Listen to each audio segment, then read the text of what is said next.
Welcome to my travel video regarding solar heroes. During my travels in England, Italy, Greece, and the United States, I encountered frescoes, statues, and a mosaic depicting various solar heroes. This includes Jesus from the monotheistic Christian religion, Mithras from Mithraism, a pagan mystery religion, Helios from polytheistic ancient Greek religion and mythology, and Apollo from polytheistic Greco-Roman mythology.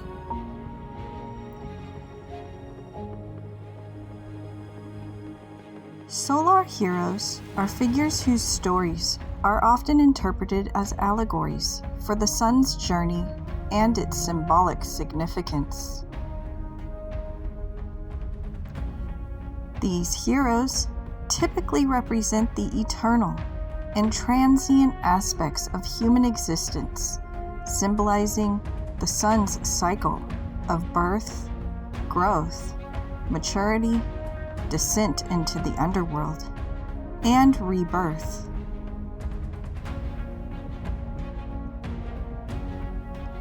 The etymology of the word hero comes from the ancient Greek heros, which means protector or defender. It's about someone to protect and care, to bring harmony and peace, and it arises through the challenges and trials that a hero encounters on his path. The hero's cycle may be divided into different stages, starting with his unrealized potential, going through trials and tribulations, and finally attaining full accomplishment.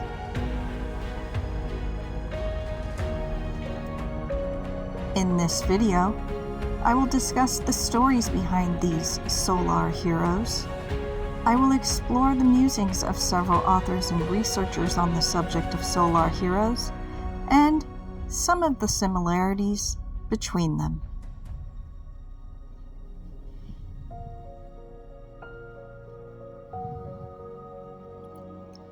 Let's quickly review the life of the Christian Jesus.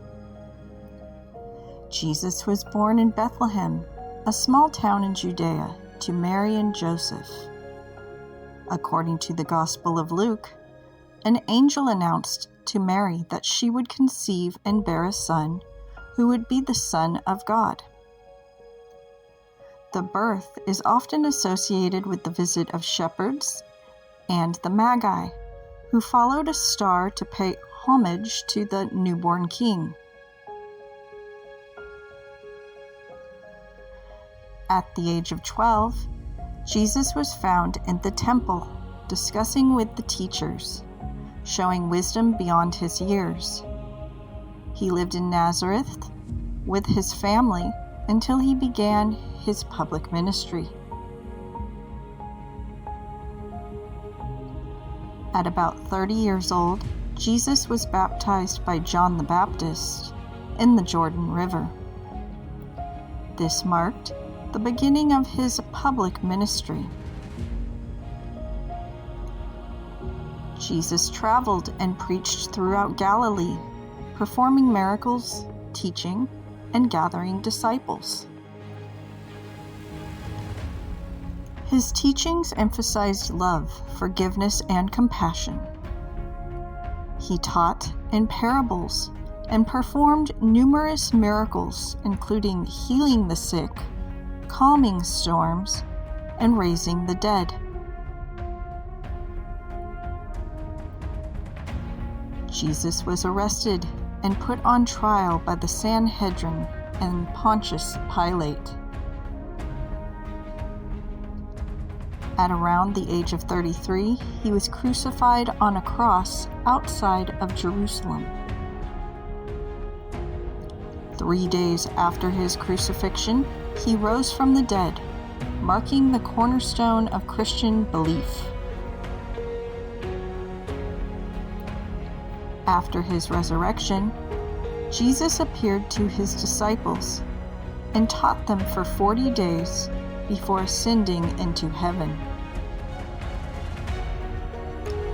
Jesus is seen as a born hero, endowed with divine DNA, which makes him especially revered.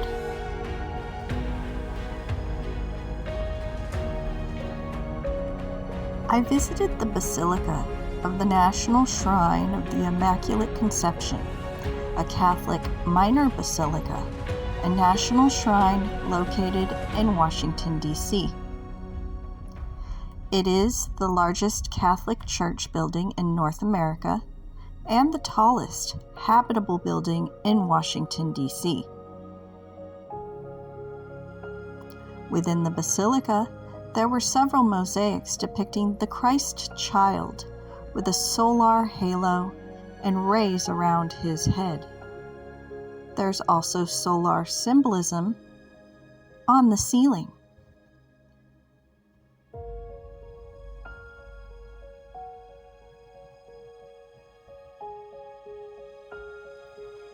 In the book, The Hiram Key, researcher and author Christopher Knight and physicist, business studies academic, British writer and author Robert Lomas provide a fascinating explanation for the iconography of Jesus with a solar halo.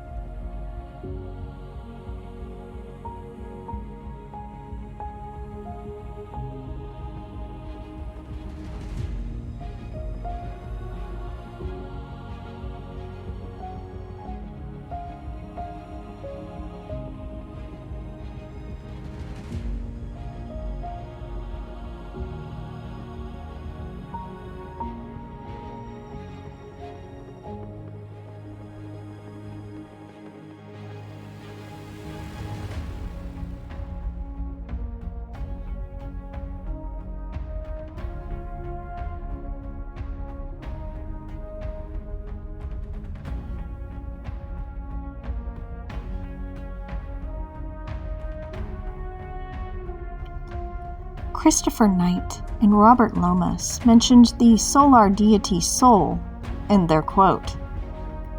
Sol, also known as Sol Indiges, was an early Roman god of the sun with a cult that was less prominent and had largely faded by the 1st century AD. Sol Invictus, on the other hand, was a later version of the sun god that gained prominence during the later Roman Empire, promoted by Emperor Aurelian in 274 AD. This cult was a significant part of Roman religion until the rise of Christianity under Emperor Constantine. Sol Invictus was often depicted wearing a sunburst or a radiant crown and driving a chariot through the sky. The festival of Dies Natalis Solis Invicti was held on December 25th, which some scholars suggest influenced the date of Christmas. Later in this video, I will explore the solar deities Mithras and Helios. Sol, Mithras, and Helios are all associated with solar deities in ancient religions and cultures. Mithras was a deity in ancient Indo-Iranian mythology, primarily the god of light, whose worship spread from India to the Roman Empire. In the Roman context, Mithras was often depicted alongside Sol, the Roman sun god, and Helios, the Greek sun god.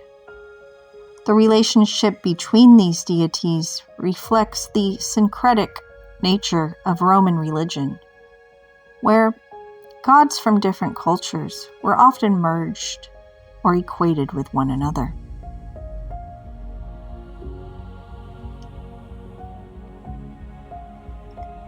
Gerald Massey, English poet and writer on spiritualism and ancient Egypt, was known for his work on the parallels between ancient Egyptian mythology and the Gospel stories. One of his primary assertions is that the story of Jesus is based on the mythology of the ancient Egyptian god Horus. Massey argued that both Horus and Jesus share many common themes and characteristics, such as being born of virgins on December 25th, performing miracles, dying by crucifixion, and being resurrected 3 days later. Horus has roots that go back to the early dynastic period of Egypt around 3000 BCE. Jesus, Horus, and Sol Invictus share similar thematic similarities. The sun generally rises in the east and sets in the west due to the Earth's rotation from west to east. On the equinoxes, which occur around March 20th and September 23rd, the sun rises due east and sets due west. Gerald Massey advised the following regarding the halo in his work as well, and its similarities that exist between ancient Egyptian mythology and the gospel stories.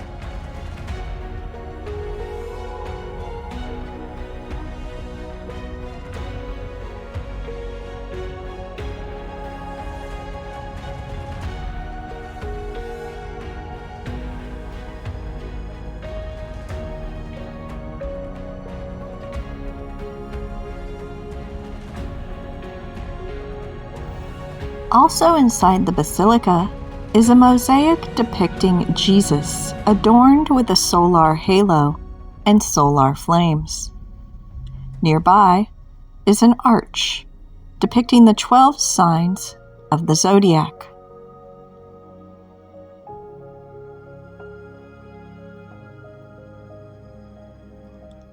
The adoration of the sun was one of the earliest and most natural forms of religious expression. The ancient symbol for the sun, called a sun cross, solar cross, or wheel cross, is a solar symbol consisting of an equilateral cross inside a circle. The design is frequently found in the symbolism of prehistoric cultures, particularly during the Neolithic to Bronze Age periods of European prehistory. The solar cross represents the solar calendar, the movements of the sun, marked by the solstices and equinoxes.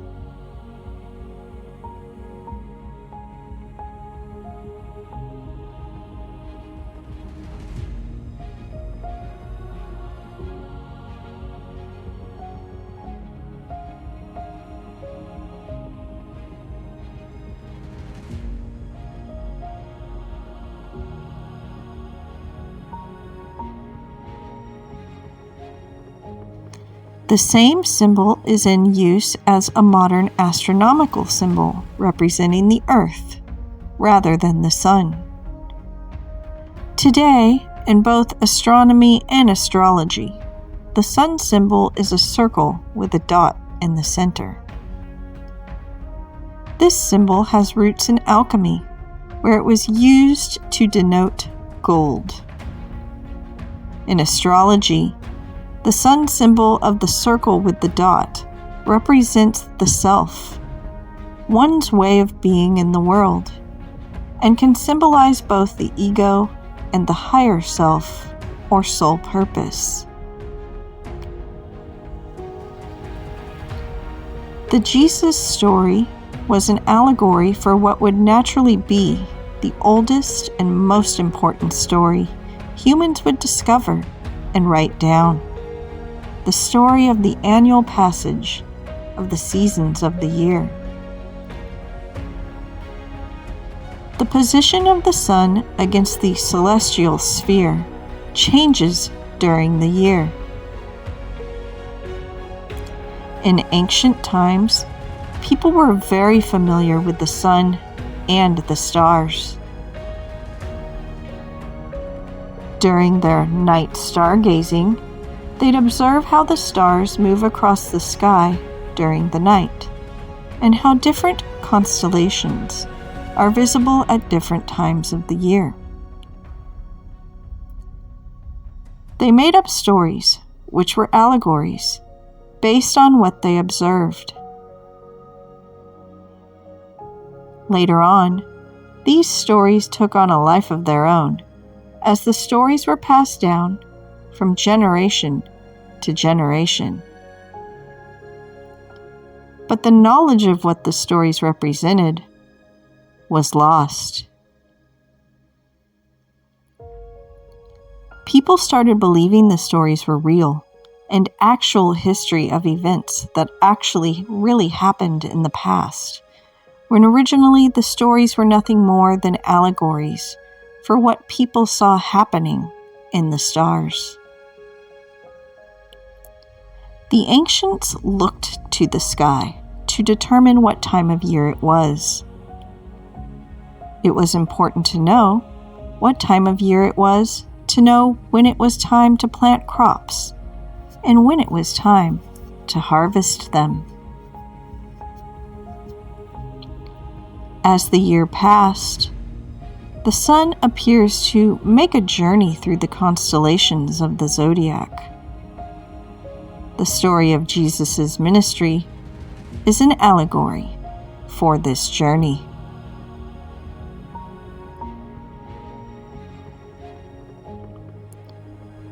This can be explained through the lens of astrotheology, a theology based on the observation and knowledge of the celestial bodies, to which is vastly ancient, and can be applied to monotheism such as Christianity.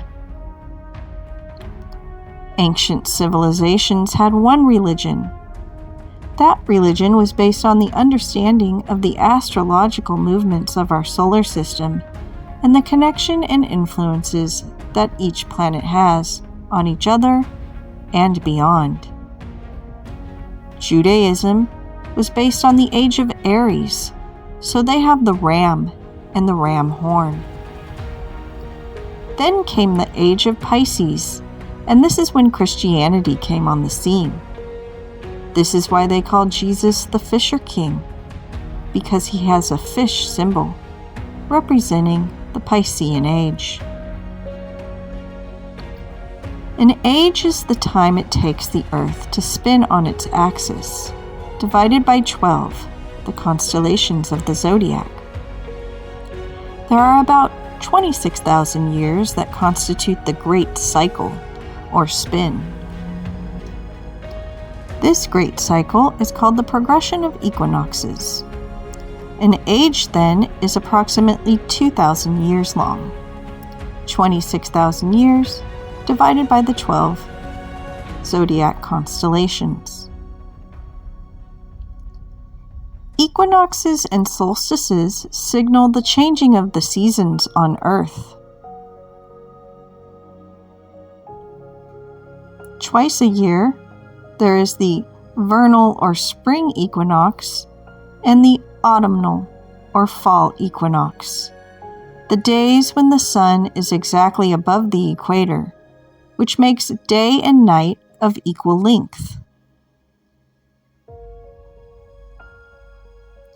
There are 2 solstices a year, the summer solstice and the winter solstice, the days when the sun's path in the sky is the farthest north or south from the equator. A hemisphere's winter solstice is the shortest day of the year, and its summer solstice the year's longest. Each astrological age is based on the passage of the vernal equinox measured against the actual zodiacal constellations. Each of those 12 sections of the great year can be called either an astrological age, processional age, or a great month. Great month is the most common term for each of the 12 ages, the 2,000-year periods, and a great year, the 26,000-year cycle. The astrological ages proceed in the reverse direction through the zodiac, just as the spin of the Earth on its axis. Therefore, after the age of Pisces, the next age is the age of Aquarius, followed by the age of Capricorn, and so on. As of today, we are transitioning from the age of Pisces to the age of Aquarius. The shift in ages is believed to have profound implications for human consciousness and societal trends, as each age is associated with different archetypes and energies. Let's take a look at the Jesus story and the path of the sun through the zodiac. Jesus goes on a journey during his ministry. The sun goes on a journey through the zodiac during the year. The journey of the sun matches up with the journey Jesus takes during his ministry. Jesus' ministry is said to last a year. The sun completes its circuit of the zodiac in a year. Jesus is said to have 12 disciples. The year has 12 months. The zodiac is divided into 12 houses, representing the 12 divisions of the year. There are 12 cycles of the moon in a year. The Jewish calendar is actually a lunar calendar, with 12 months following the 12 cycles of the moon. Occasionally, it is necessary to throw in an extra month to keep the Jewish lunar calendar in sync with the solar year, just as we occasionally throw in an extra day to keep our calendar in sync with the solar year. The prominence of the number 12 is always a strong sign that the story is an astrological allegory for the passage of the year. From an astrological and astrotheological standpoint, the year starts at the vernal equinox. This date marks the start of the astrological year when the sun moves into the sign of Aries, symbolizing a period of renewal and new beginnings. The Gregorian calendar we use today sets the start of the new year on January 1st, 10 days after the winter solstice. Here is the explanation how that came to be.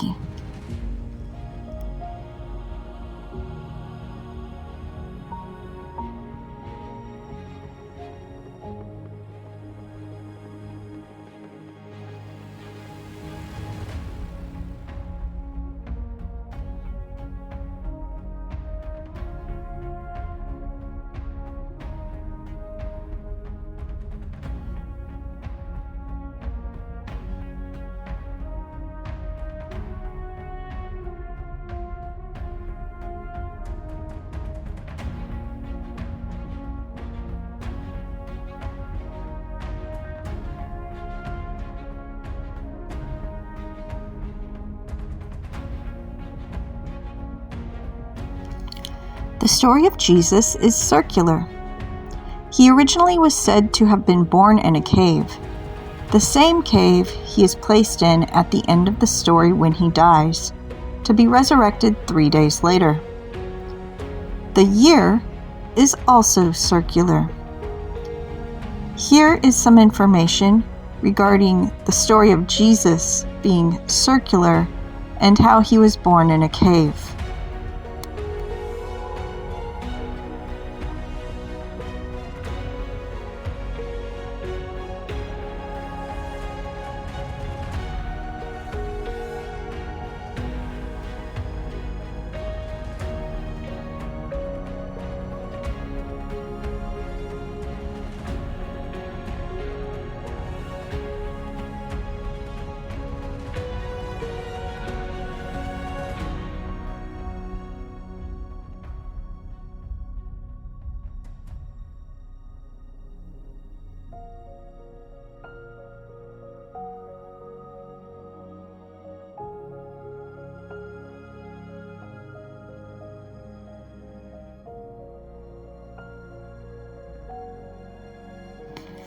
Jesus is said to be resurrected after 3 days in the cave.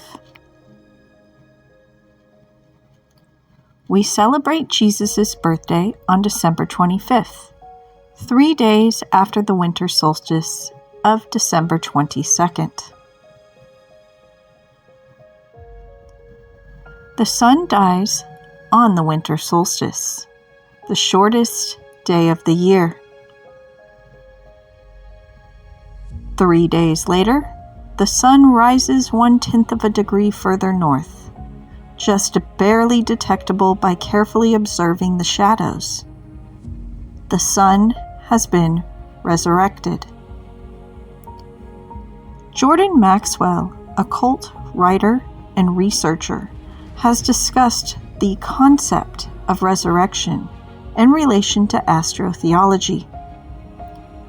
According to Maxwell, the story of Jesus' resurrection, as well as other religious beliefs, is based on astronomical events. He specifically suggests that the resurrection is linked to the sun god Horus before the story of Jesus, and the winter solstice, which typically falls on December 22nd in the Northern Hemisphere. Jordan Maxwell's theory is that the resurrection story is symbolic of the sun's rebirth after the winter solstice, when the days begin to lengthen again. This idea is rooted in the concept of astrotheology, which postulates that many religious beliefs and myths are based on astronomical observations and events.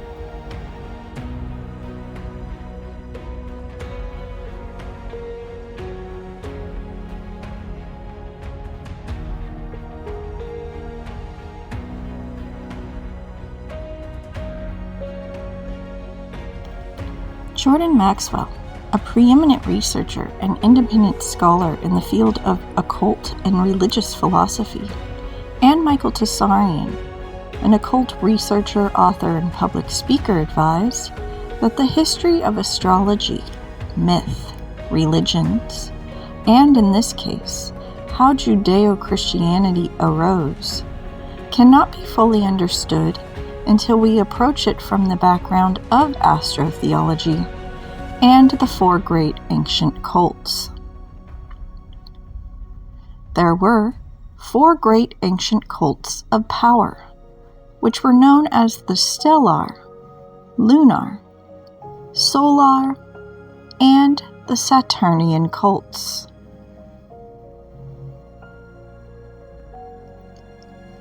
The stellar cult honored the stars and the celestial bodies.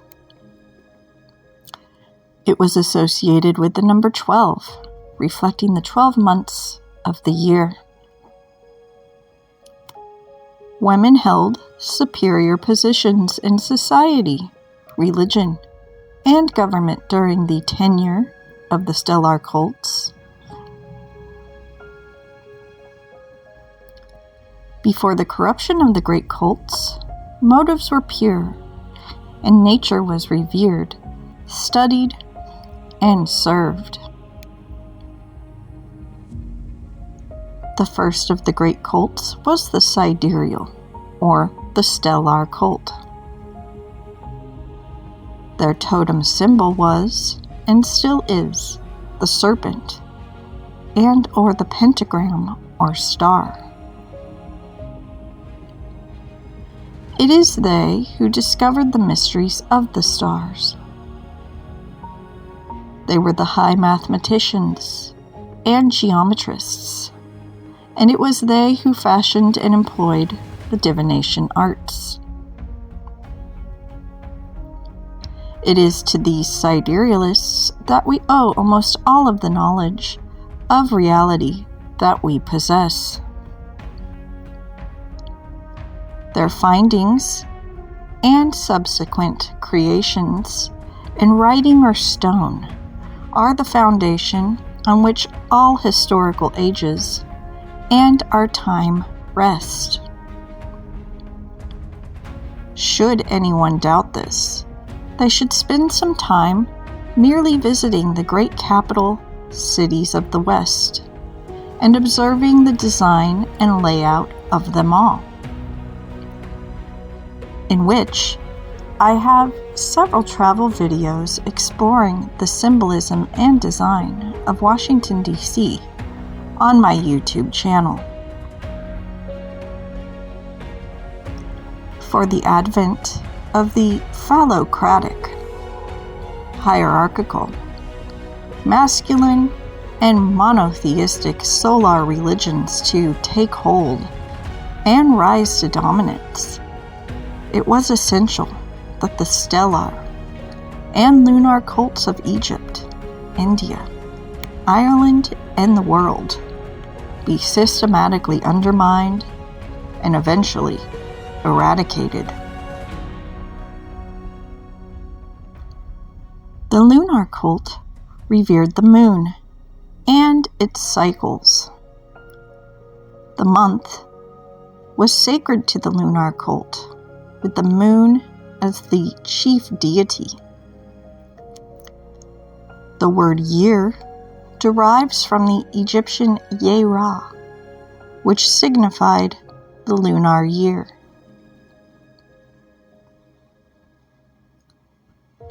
The solar cult worshipped the sun, and its number was 12, symbolizing the 12 months of the year. The sun was the god of this cult, and the hour hand on a clock represents Horus, the sun. The Saturnian cult was associated with the Roman god Saturn, who was conflated with the Greek titan Cronus after the Roman conquest of Greece. Saturn was a god of time, generation, dissolution, abundance, wealth, agriculture, periodic renewal, and liberation. Occult researcher and author Michael Tsarian has the following to say about the Saturnian cult.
According to some theories, these cults were believed to have combined their beliefs and practices to form the modern Judeo-Christian, Zoroastrian Islamic system.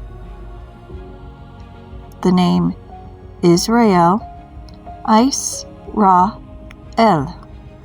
is derived from the three deities of these ancient cults: Isis, Ra, and El, the moon, sun, and Saturn.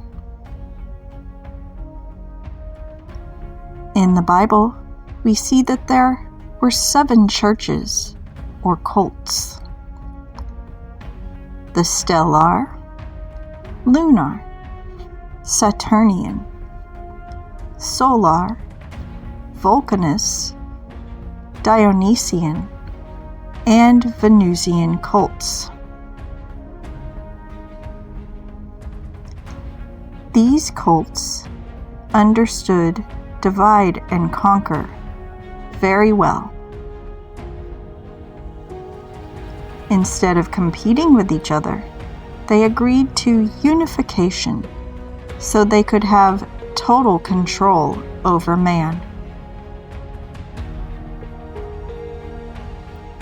The slow attempts to unite the cults is even mentioned in the Bible itself, although in language which is veiled and cryptic.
I visited the monastery Agios Athanasios on the island of Corfu in Greece.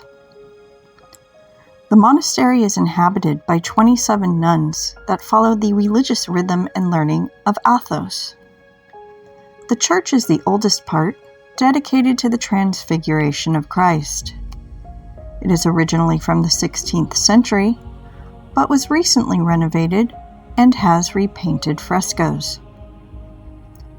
On the ceiling is a fresco of Jesus, surrounded by the 12 apostles.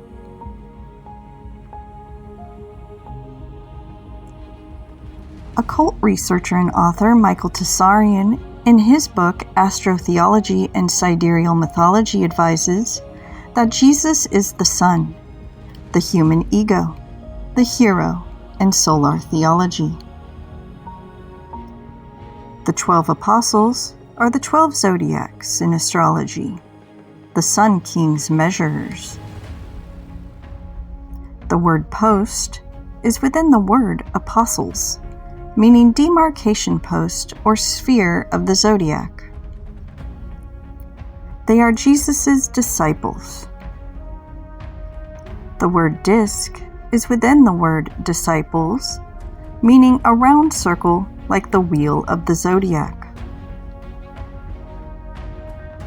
Like a novice, Jesus, the hero, must pass through the 12 schoolrooms or zodiacs before he can be wise enough to know the secret of the universe.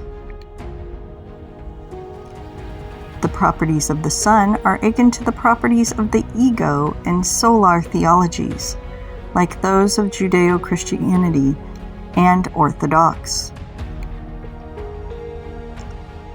As stated previously in this video, before Christianity, there was the stellar cult. To the stellar cult, the personal horoscope was a projection of one's inner republic. Our dharma and karma, the masculine and feminine modalities of our being, psychic and physical energy. To the stellar cult, the sun, the ego, was not the center of human consciousness. Ancient Magi understood that the light of ego consciousness was not sufficient to illuminate all the mysteries of the self. Michael Tsarion is a big proponent that the zodiac is within. The inner zodiac is what he terms the living oracle. The concept of the inner zodiac is explored in various contexts, primarily within esoteric and spiritual traditions. It refers to the idea that the zodiac signs are not just external celestial phenomena, but are also deeply embedded within the human psyche. Michael Tsarion discusses the inner zodiac as a psychic apparatus embedded within the human psyche. According to Tsarion, the signs of the zodiac project from the psyche onto the external world, representing archetypal facets of consciousness. He contrasts this with conventional astrology, which often overlooks the inner aspect of the zodiac.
Previously in this video, I mentioned that an aspect of the hero's journey is harmony.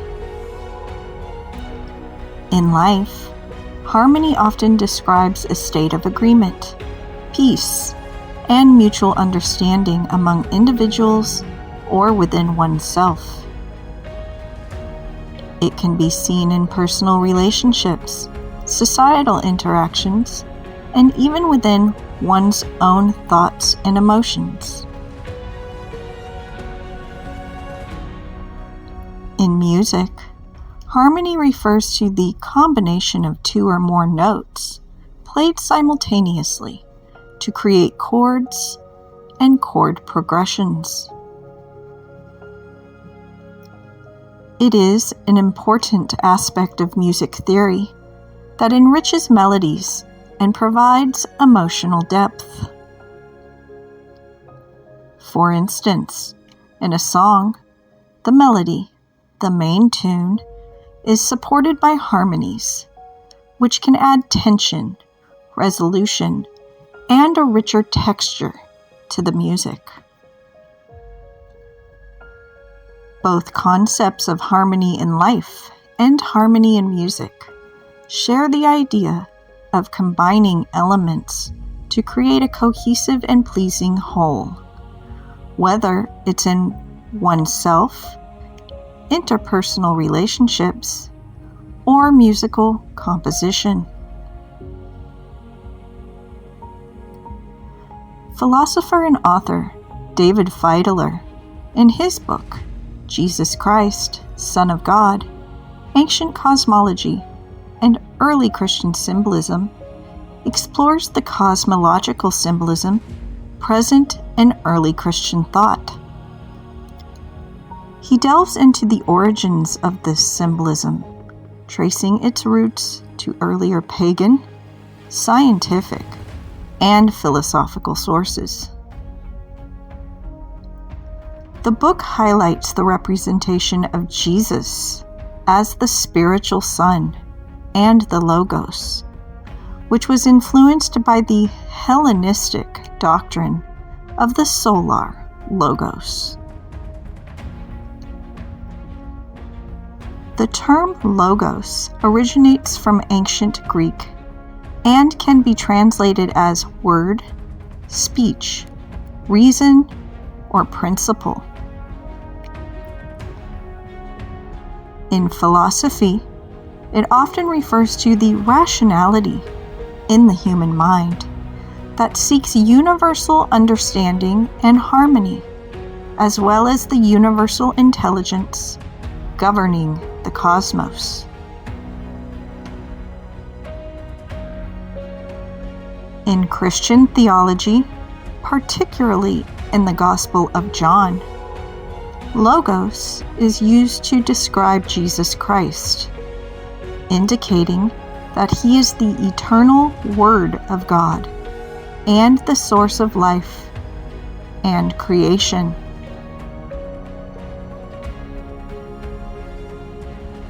In rhetoric, Logos is a method of persuasion that relies on logic and reasoning to convince an audience.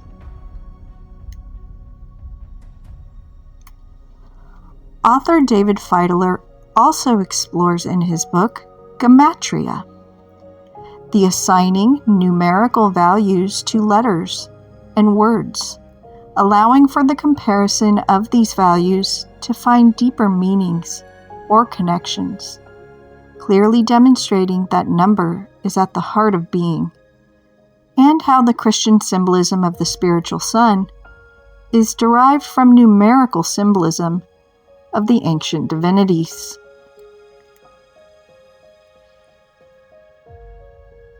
The Greek spelling of the name Jesus amounts to the number 888 in gematria, as it also does by the Christian Gnostics, who identified Jesus as the Logos and spiritual Son.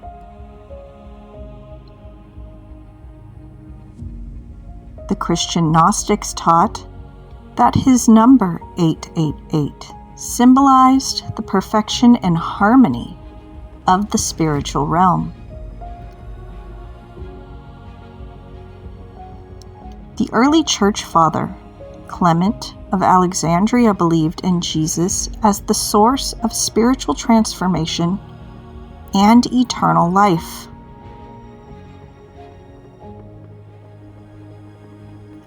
He emphasized the power of music to convey spiritual truths and the importance of harmony in both the natural and the divine realms. Clement referred to Jesus as the spiritual Son and explained how the power of Logos tuned the different elements of creation into musical harmony.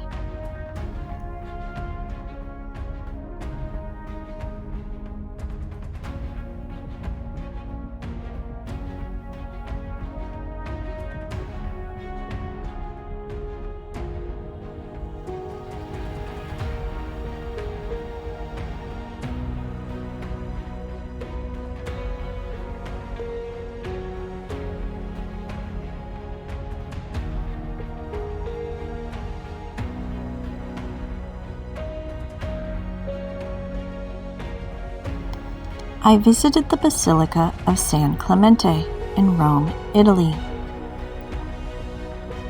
Below the main church level, there is a Mithraeum, housing an altar dedicated to the solar Roman Mithras, from the Roman pagan mystery religion of the cult of Mithras. The Basilica of San Clemente offers a unique journey through more than 2,000 years of Roman history.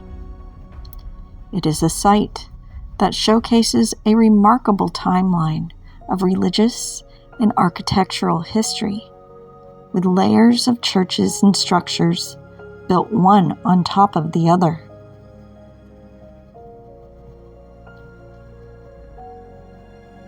The main level, also known as the Upper Basilica, was built in the 12th century and completed in the year 1123.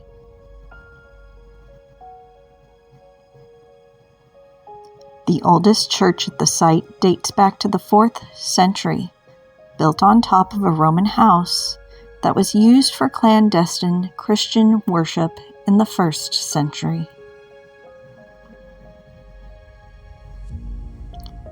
Beneath this 4th century church is the Mithraeum, the temple dedicated to the solar god Mithras, which was constructed around the late 2nd century AD.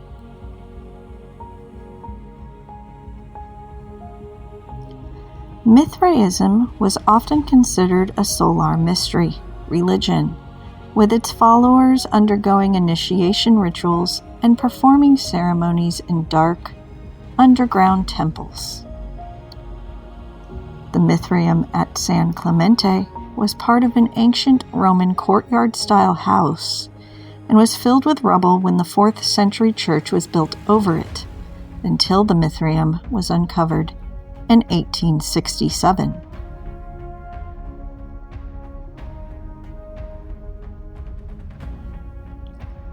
I also visited the British Museum in London, England. The British Museum is a public museum dedicated to human history, art, and culture.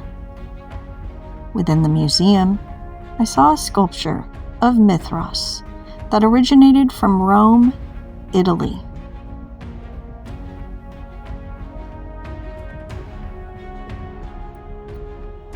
Mithras is seen as a solar hero, and his cult emphasized themes of bravery, loyalty, and brotherhood among initiates. The cult had a complex system of 7 grades of initiation, and communal ritual meals were an important part of the worship, with an aura of strict secrecy. Initiates were known as syndexioi, meaning those united by the handshake, which is why some scholars dubbed Mithraism the Freemasonry of the Roman world.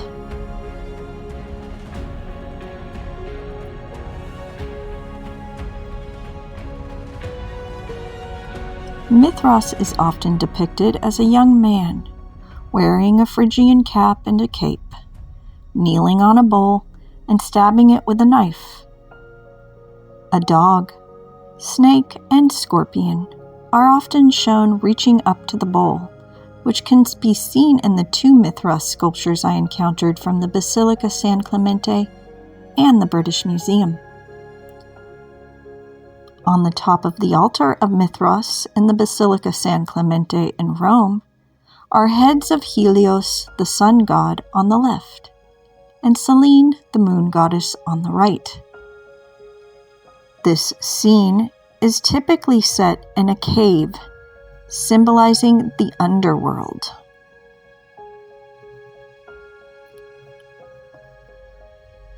On some bas-reliefs of Mithras, ears of wheat are seen emerging from the bull's tail, as it connects the act of sacrifice to agricultural prosperity and the cycle of seasons.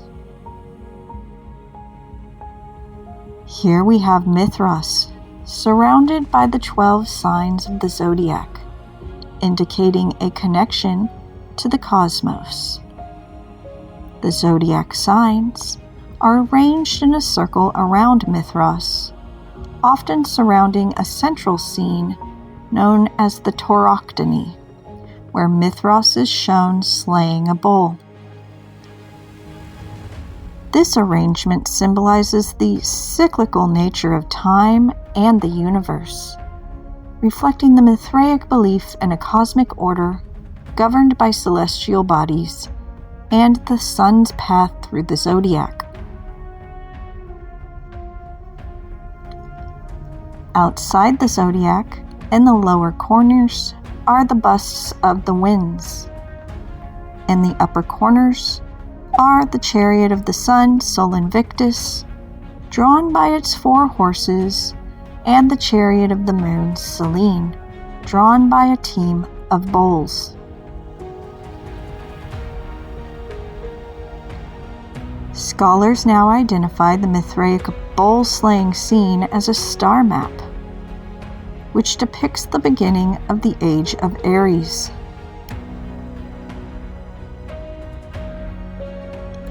Perseus from Greek mythology, Mithras from Persian and Roman mystery religion, are a version of the Greek mythological eon that represents infinite time, sacrificing the bull of Taurus in order to usher in the cosmic month of Aries.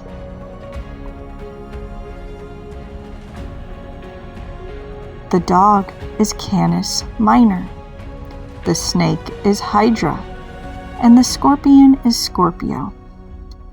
All constellations draped along the celestial equator in the vicinity of Taurus. The 2 torchbearers associated with Taurus and Scorpio represent the spring and fall equinoxes during the age of Taurus, 2 important points in the annual journey of the sun. Previously in this video, I discussed how, because of the precession of equinoxes, the spring equinox moves slowly through the constellations of the zodiac, so that every 2,000 years, the equinox begins taking place in an earlier constellation. Several thousand years ago, during the period when Mithraism emerged, the sun was positioned at the beginning of the constellation Aries during the spring equinox.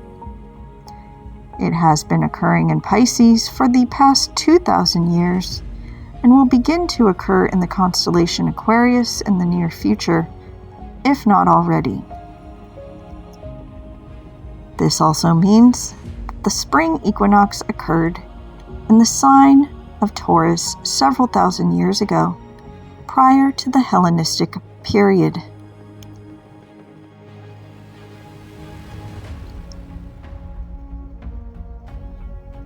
The story of Mithras is further elaborated through other scenes that may appear alongside the tauroctony, These include Mithras being born from a rock in a cave. There are quite a number of similarities between the story of Jesus and the story of Mithras. Both Jesus and Mithras, as solar heroes, are an allegory for the sun's path through the zodiac. Both have a birthday that was celebrated on December 25th, the shortest day of the year, marking the return of Sol Invictus, the unconquered sun. I pointed out earlier in this video that Jesus was born in a cave. Like Jesus, Mithras was born in a grotto or a cave, and the solar divinity was worshipped in underground cave temples known as Mithraeum, which were designed as models of the universe. The roof of the cave, for example, represented the celestial vault. Hence, the ceilings of some Mithraeums were decorated with stars. The central cult image of the temple was known as the tauroctony, or bull-slaying scene, which showed Mithras sacrificing the cosmic bull to bestow everlasting life on his followers, similar in theory to the atoning sacrifice of Christ. Initiates into the mysteries were baptized, and the initiates enacted a resurrection scene. According to Justin the Martyr, the Mithraic initiates partook of a Eucharist meal of bread and water, though there is also some evidence for the use of wine. The existence of these parallel sacraments in the mysteries of Mithras led some church fathers to conclude that the devil too has his Christians. Gerald Massey, English poet and writer on spiritualism in ancient Egypt, advised the following regarding Mithras and the cave.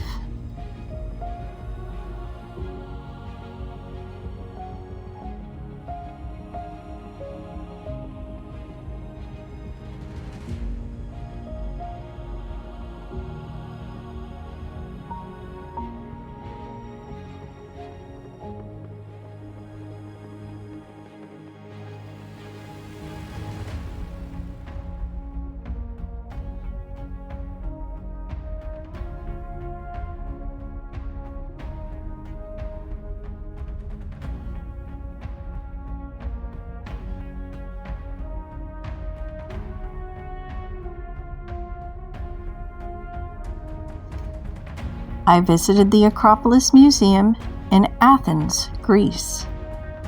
The Acropolis Museum is an archaeological museum focused on the findings of the archaeological site of the Acropolis of Athens.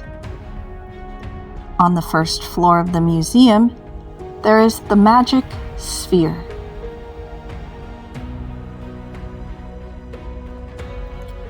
The magic sphere was found in 1866 in the Theater of Dionysus on the south slope of the Acropolis. Its surface is fully covered with relief scenes, inscriptions, and symbols.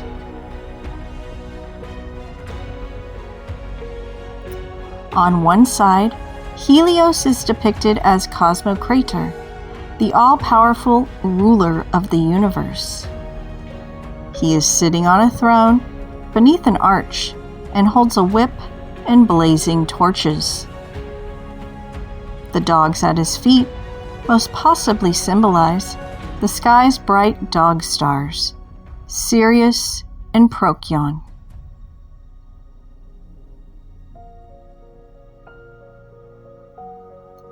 The remainder of the sphere is filled with astral, magical, alchemical, geometrical symbols, allegorical animal scenes, a snake, numbers, and incomprehensible inscriptions. perhaps invocations to Helios. One word, carved inside one of the 5 intersecting circles, is red, ether, which is the first of nature's 5 elements: ether, earth, water, fire, and air. The sphere is considered to be a magical object, which relates to the worship of Helios. As it was found in the theater of Dionysus, it may be connected with some form of magical rite that would secure the victory of the sphere's owner in an athletic or a theatrical contest.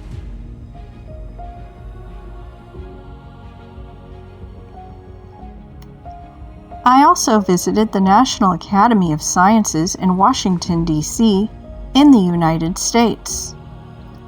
It houses the executive offices of the National Academy of Sciences, National Academy of Engineering, and the National Academy of Medicine. It is used for lectures, symposia, exhibitions, concerts, and annual meetings. Within the National Academy of Sciences building, at the entry hall, there are 4 metal doors depicting the signs of the zodiac. And there's a depiction of Helios, driving a horse-drawn chariot.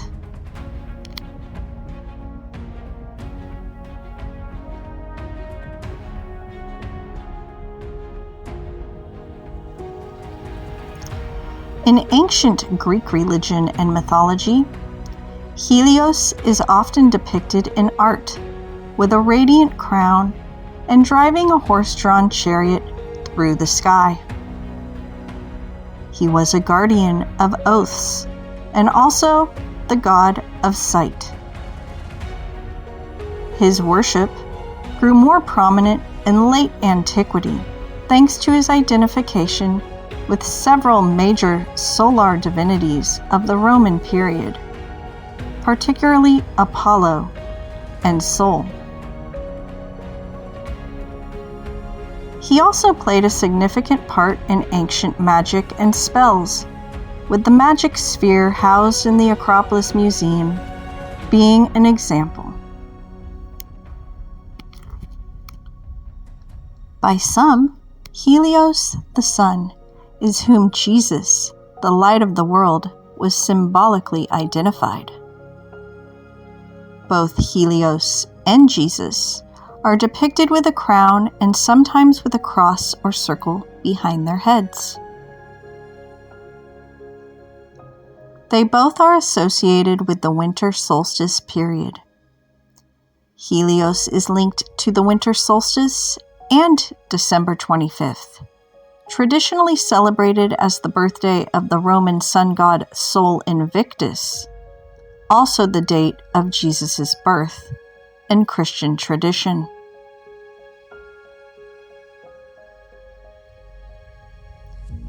Helios' daily journey across the sky and his nightly travel through the ocean to be reborn at dawn can be seen as a parallel to Jesus' resurrection and the promise of eternal life. This renewal symbolizes the continuous cycle of life and rebirth. Both Helios and Jesus are associated with the yearly path of the sun through the zodiac. According to mythological interpretations, the sun's journey through the 12 signs of the zodiac is symbolic and parallels the life and ministry of Jesus Christ. Each sign of the zodiac represents a segment of the sun's annual journey, and this journey is divided into 30 degrees, totaling 360 degrees, which aligns with the 12 disciples of Jesus. The sun's progression through the zodiac is seen as a metaphor for the sun's life cycle and its influence on the earth. The sun enters each zodiac sign for approximately 1 month, completing its journey through all 12 signs in a year. This journey is often depicted as a chariot ride through the sky, with Helios driving the chariot and the sun's rays symbolizing the 12 hours of daylight.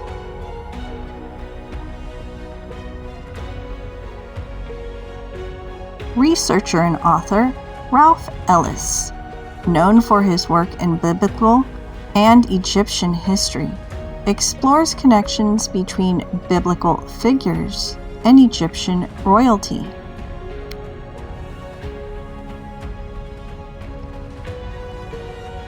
He explores zodiac mosaics and how they are found in several ancient Jewish synagogues, including the Beit Alpha Synagogue in Israel, located just south of the Sea of Galilee. These mosaics typically feature a central panel with the zodiac wheel and the sun god Helios in the center, drawn by a chariot with 4 horses surrounded by the 4 seasons. The zodiac signs are arranged in a circle. In some mosaics, each sign is labeled in Hebrew.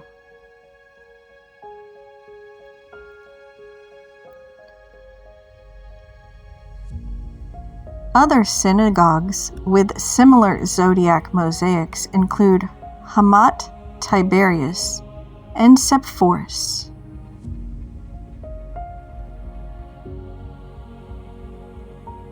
In the Hamat Tiberias zodiac, Helios is holding the earth. Why is Helios, a Greek sun god, holding the earth in his gravitational grasp? This was long before Copernicus in the 16th century, where he discovered we have a heliocentric solar system, that the sun is at the center of the solar system and the earth revolves around the sun. This specific zodiac shows that this was known long before Copernicus's discovery. Ralph Ellis advises that the primary symbol of early Judaism was the zodiac.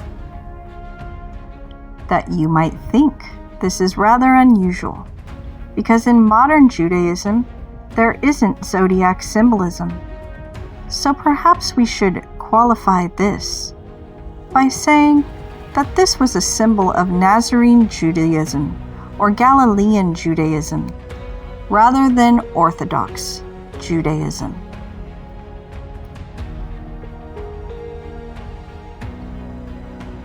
Between the 1st and 4th centuries, there were many different sects of Judaism. Joseph Flavius, a Jewish priest, scholar, and historian, who wrote valuable works on the Jewish revolt of 66 to 70 and on earlier Jewish history, mentions at least 4 different sects of Judaism: the Pharisees, the Sadducees, the Essenes, and what he calls the 4th sect of Judaism.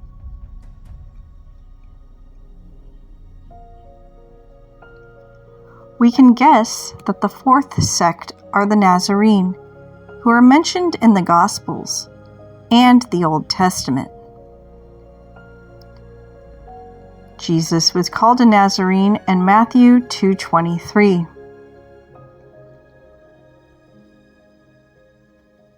The Nazarenes were Egypto-Israelites. The biblical family were linked into Egypt. Jesus went for his education into Egypt.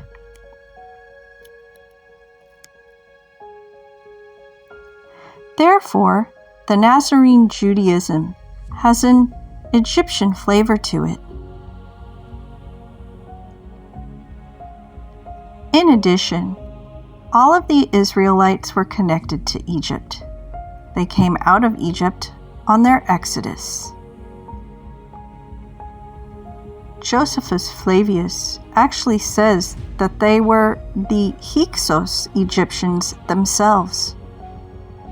So it is obvious that one or two of these sects within Judaism in the 1st century had kept some of these Egyptian beliefs, and therefore we have these venerations of the zodiac.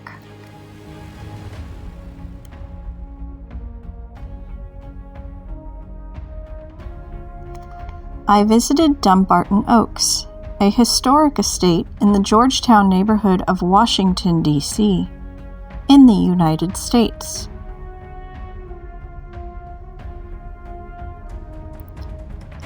It was once the residence and gardens of wealthy U.S. diplomat Robert Woods Bliss and his wife Mildred Bliss. The estate was founded by the Bliss couple, who gave the home and gardens to Harvard University in 1940. The Research Institute is dedicated to supporting scholarship in the fields of Byzantine and pre-Columbian studies, as well as garden design and landscape architecture. It also opens its garden and museum collections to the public and hosts public lectures and a concert series.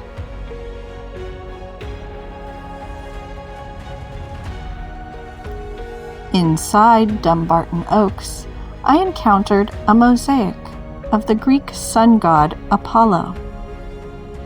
This fragment was once part of a floor mosaic excavated in Antioch, a prosperous ancient city in today's Syria.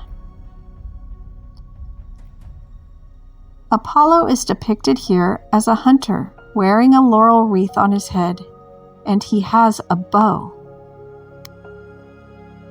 The laurel wreath represents victory, achievement, and divine favor, characteristics of a solar hero.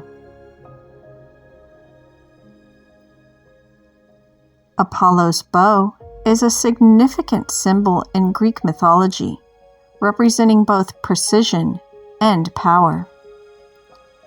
It signifies his role as the god of archery and his ability to bring both life and death.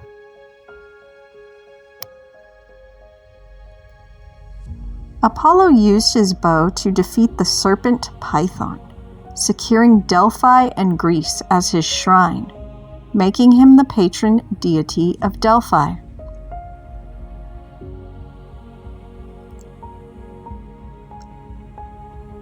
I also visited the Union Station in Washington, D.C., in the United States. The Union Station is the central hub of the capital area rail, bus, and subway transportation system. The main facade of the Union Station is home to 6 massive mythic figures. One of those figures is Apollo.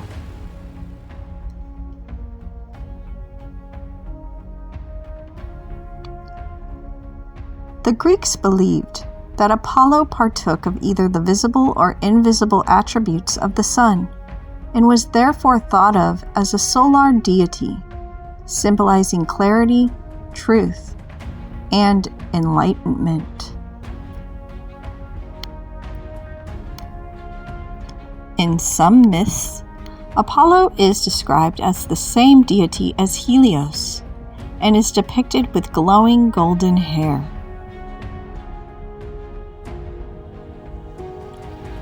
Similar to Helios, Apollo is known to ride a golden chariot to bring the sun to the earth each day.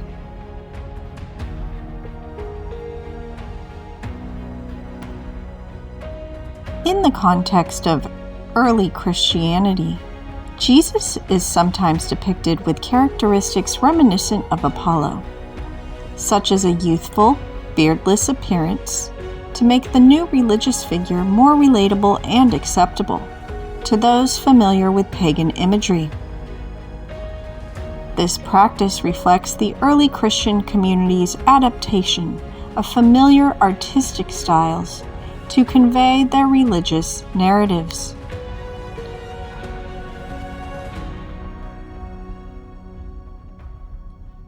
Apollo is often depicted with the musical instrument called a lyre, symbolizing his mastery over music and the arts.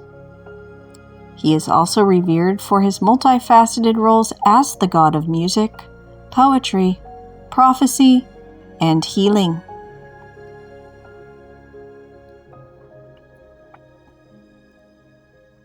As the god of harmony, Apollo is the personification of the golden mean.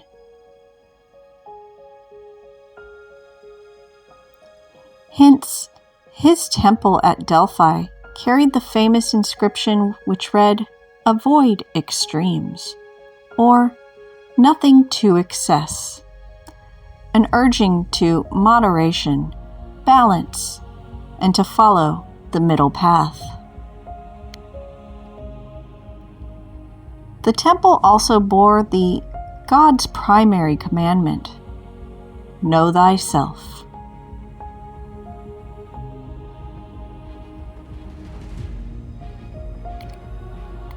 Author David Feidler, in his book, Jesus Christ, Son of God, speaks of Apollo's cosmological symbolism and how it relates to the Greek ideas of logos and harmony, exploring the realm of ancient mathematics, the principles of geometry, gematria, and music.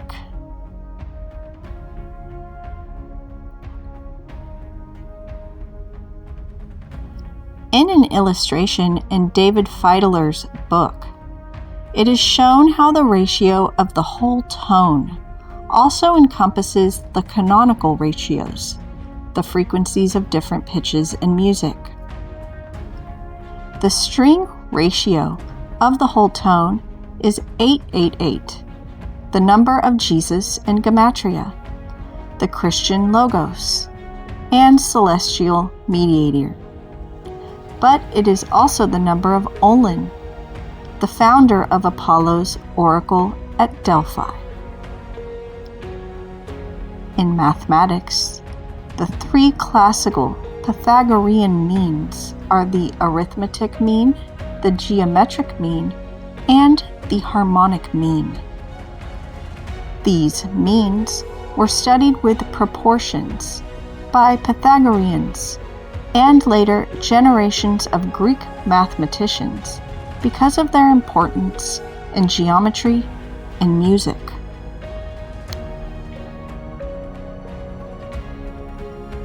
"888", symbolizing Jesus or Olin, is the ratio of the tone, the relation of the harmonic mean, perfect fourth, to the arithmetic mean, perfect fifth. The ratio between the arithmetic mean and the geometric mean, which is identical to the ratio between the geometric mean and the harmonic mean, is 1061, the number of Apollo in gematria, the god of celestial harmony. Another way of stating this is that Apollo 1.061 is the ratio of the halftone in Pythagorean tuning. This ratio links the arithmetic, geometric, and harmonic means perfectly together in one continuous proportion. Both numbers relate to the principle of harmonia, an aspect of the logos or universe.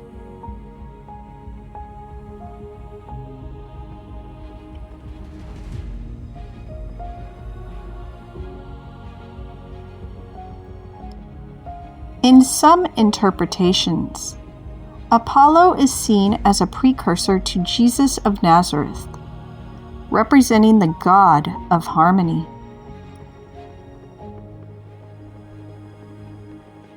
The connection between Apollo and Jesus highlights the importance of harmony and the divine in both Greek and Christian traditions.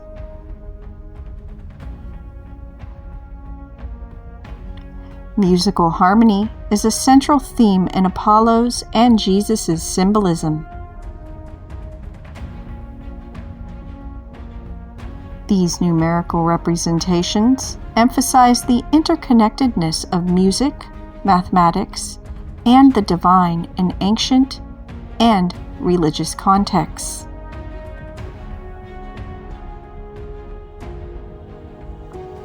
Apollo's influence on the musical instrument called a lyre and ancient Greek culture displays the connection between music, art, and mythology.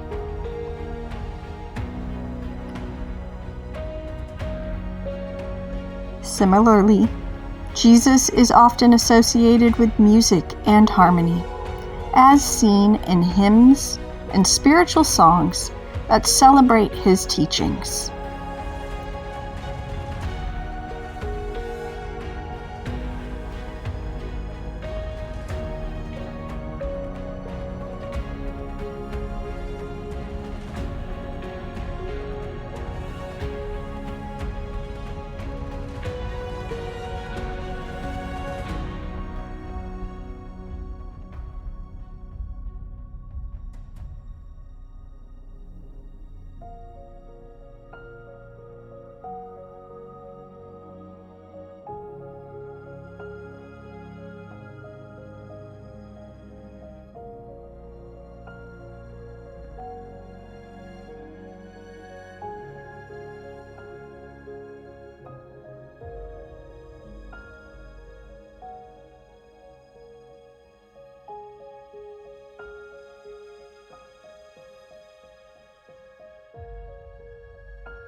Apollo, the Greek sun god, is closely associated with the sun's path through the zodiac.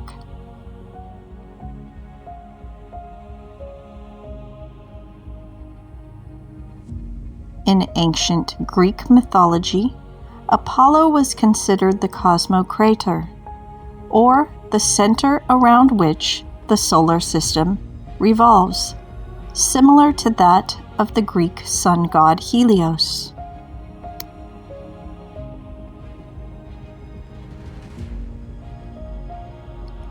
Apollo, Mithras, Helios, and Jesus' connection with the sun's journey through the 12 signs of the zodiac can be seen as a metaphor for their divine journeys, reflecting themes of light, divinity, and cyclical renewal.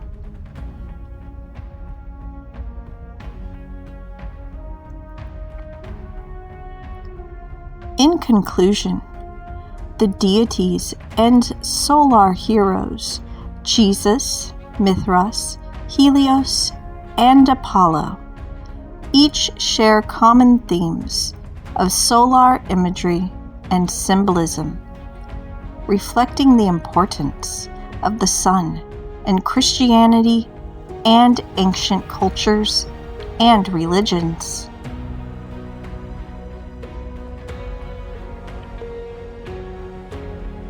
When the stories of these solar heroes are approached from the awareness of the immense knowledge and wisdom of the stellar cult that preceded the solar cult and these solar characters, one can approach the path through the zodiac as a spiritual message that you are your own hero, and to know thyself by discovering your living oracle within.